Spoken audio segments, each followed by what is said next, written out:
রাধে রাধে।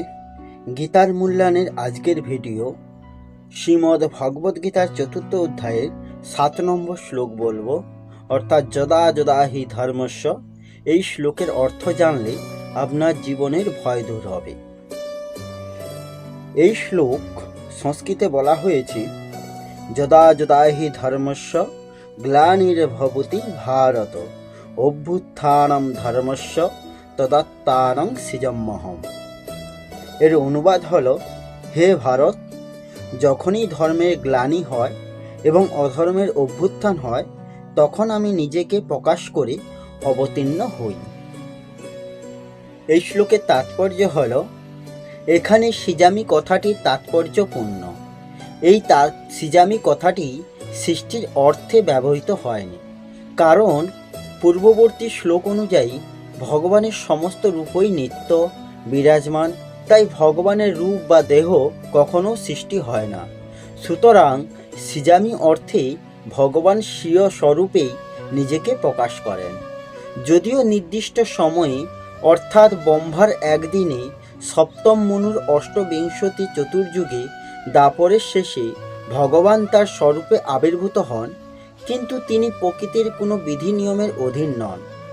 তিনি সম্পূর্ণ তার ইচ্ছা অনুসারে নানাবিধ লীলা করেন।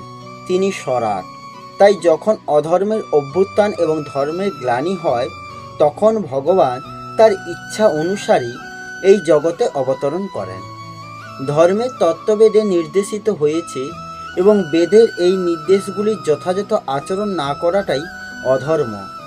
শ্রীমদ্ ভাগবতে বলা হয়েছে, এই সমস্ত নির্দেশগুলি ভগবানের আইন। ভগবান নিজেই কেবল ধর্মের সৃষ্টি করতে পারেন। বেদ ভগবানেরই বাণী এবং আদিতে ব্রহ্মার হৃদয়েই তিনি এই জ্ঞানের সঞ্চার করেন।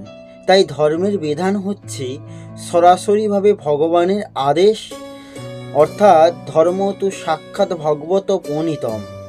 ভগবদ্গীতার সর্বত্রই এই তত্ত্বের বিশদ বর্ণনা করা হয়েছে।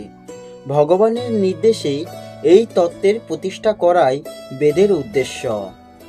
গীতার উপসংহারে ভগবান স্পষ্টভাবেই বলেছেন, সর্বধর্মান পরিত্যাজ্য মামেকং শরণং ভজ। সব কিছু পরিত্যাগ করে কেবল তার শরণাগত হওয়াই সর্বশ্রেষ্ঠ ধর্ম। বৈদিক নির্দেশগুলি মানুষকে ভগবানের প্রতি পূর্ণ শরণাগত হতে সাহায্য করে, আর যখনই অসুরেরা অথবা আসুরিক ভাবাপন্ন মানুষেরা তাতে বাধার সৃষ্টি করে তখন ভগবান আবির্ভূত হন। শ্রীমদ্ ভাগবতে বলা থেকে আমরা জানতে পারি, যখন জড়বাদে পৃথিবী আচ্ছন্ন হয়ে গিয়েছিল এবং জড়বাদীরা বেদের নাম করে যথেচ্ছার করছিল, তখন শ্রীকৃষ্ণের অবতার বুদ্ধদেব অবতরণ করেছিলেন। বেদে কোনো কোনো বিশেষ অবস্থায় পশু বলি দেবার বিধান আছে, কিন্তু আসরিক ভাবাপন্ন মানুষেরা বৈদিক সিদ্ধান্ত অনুসরণ না করে নিজেদের ইচ্ছামতো পশু বলি দিতে শুরু করে। এই অনাচার দূর করে বেদের অহিংস নীতির প্রতিষ্ঠা করার জন্য ভগবান বুদ্ধ আবির্ভূত হয়েছিলেন। এভাবে ভগবানের সমস্ত অবতারই কোনো বিশেষ উদ্দেশ্য সাধন করবার জন্য এই জড়জগতে অবতরণ করেন এবং শাস্ত্রে তাদের উল্লেখ থাকে। শাস্ত্রের প্রমাণ না থাকলে কাউকে অবতার বলে গ্রহণ করা উচিত নয়। ভগবান যে কেবল ভারতভূমিতেই অবতরণ করেন, এই ধারণাটি ভুল। তিনি যার ইচ্ছা অনুসারে যে কোনো জায়গায়, যে কোনো অবস্থায়, যে কোনো সময়ে অবতরণ করতে পারেন। প্রত্যেক অবতরণে তিনি ধর্ম সম্বন্ধে ততটুকুই ব্যাখ্যা করেন যতটুকু সেই বিশেষ অবস্থার মানুষেরা হৃদয়ঙ্গম করতে পারে, কিন্তু উদ্দেশ্যটি একই থাকে, ধর্ম সংস্থাপন করা এবং মানুষকে ভগবতমুখী করা। কখনো তিনি স্বয়ং আবির্ভূত হন, কখনো তিনি তার পুত্র অথবা ভৃত্যরূপে তার প্রতিনিধিকে প্রেরণ করেন, আবার কখনো তিনি ছদ্মবেশে অবতরণ করেন। অর্জুনের মতো মহাভাগবতকে ভগবান ভগবদ্গীতা শুনিয়েছিলেন, কারণ ভগবদ্গীতার মর্মার্থ উন্নত বুদ্ধিমত্তা সম্পন্ন মানুষেরা কেবল বুঝতে পারেন। 2 আর 2 4 হয়। এই গাণিতিক তত্ত্ব প্রাথমিক স্তরেও সত্য, আবার গণিতের উচ্চ পর্যায়েও পাঠেও সত্য।